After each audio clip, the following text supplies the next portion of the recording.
someone in your life suddenly disappears. No goodbye, no missing person report, no desperate search parties, no police complaints, just silence. And then somehow everyone around you accepts that silence. That is exactly what happened in 2012 when a 24-year-old woman named Sheena Bora seemingly vanished from Mumbai. Her friends were told she had moved abroad. Her boyfriend received messages saying that the relationship was over. Her family members stopped talking about her. Life moved on, or at least that is what everyone was supposed to believe. For 3 years, nobody knew that the woman everyone thought had simply disappeared was already dead, and the person police would later accuse of orchestrating her murder wasn't a stranger, it wasn't a jealous ex, it wasn't a business rival. According to investigators, it was her own mother.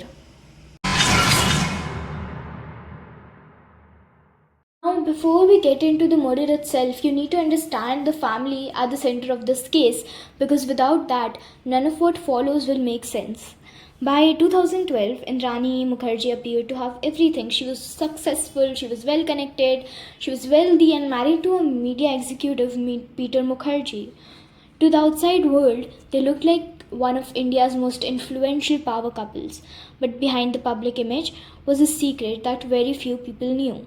The young woman introduced to society as Indrani's sister was not actually her sister. She was her daughter. That daughter was Sheena Bora. For years, the truth about their relationship remained hidden. And according to investigators, it would eventually become one of the most important details in this entire case. At the same time, Sheena was in a relationship with Rahul Mukherjee, Peter's son from a previous marriage. The relationship obviously created tension within the family. Exactly how much tension still remains a matter of debate, but investigators would later argue that it played a very significant role in what happened next. On the evening of April 24th, 2012, Sheena got into a car. According to the prosecution's case, that would be the last day she was alive. Police later alleged that inside the vehicle were Indrani Mukherjee, her former husband Sanjeev Khanna, and driver Shamvir Rai. Investigators claim that Sheena was strangled during that journey. Her body was then transported into a remote forest area in Rajgarh district. According to the prosecution's case, it was burned and abandoned there. And then something remarkable happened.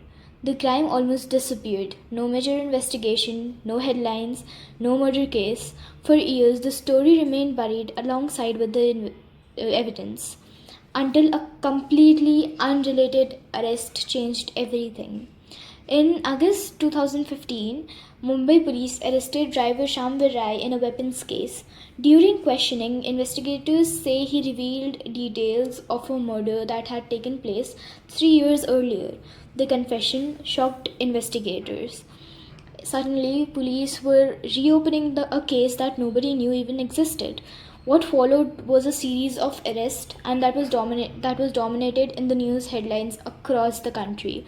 Indrani Mukherjee was arrested. Soon after, Sanjeev Khanna was arrested, and later Peter Mukherjee was also taken into custody on allegations connected to the conspiracy.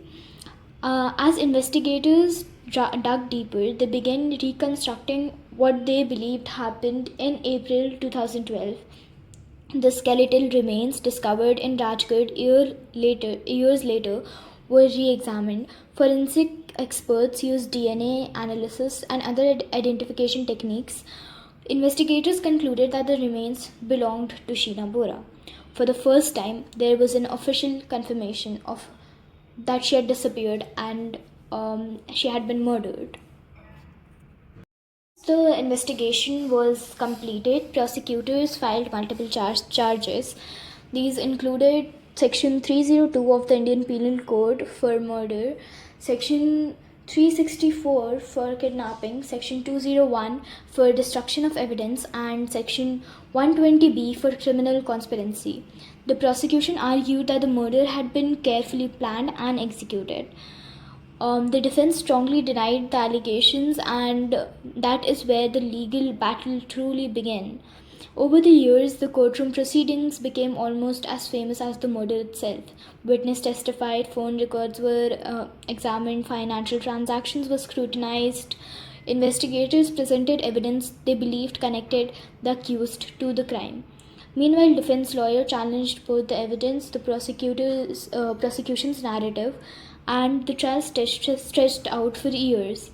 Unlike many high profile cases, there was no quick resolution. In 2020, Peter Mukherjee was granted a bail. In 2022, Indrani Mukherjee was also granted a bail after spending almost 6 years in custody. It's important to remember that bail is not same as acquittal. So the trial process continued even after their release. And that brings us to one of the most fascinating aspects of the Sheena Bora case. Despite years of investigation, endless media coverage, thousands of pages of court records, the story still remains a powerful reminder of how easily and a carefully constructed lie can survive. For 3 years, people accepted that Sheena Bora had simply left, and the truth was sitting in a forest waiting to be discovered. Because sometimes the dead don't speak immediately, but eventually they do. You have been listening to Beyond Conviction. If you enjoyed this episode, follow the podcast and share it to someone who truly loves true crime. And remember, the truth may hide, but it really rarely disappears.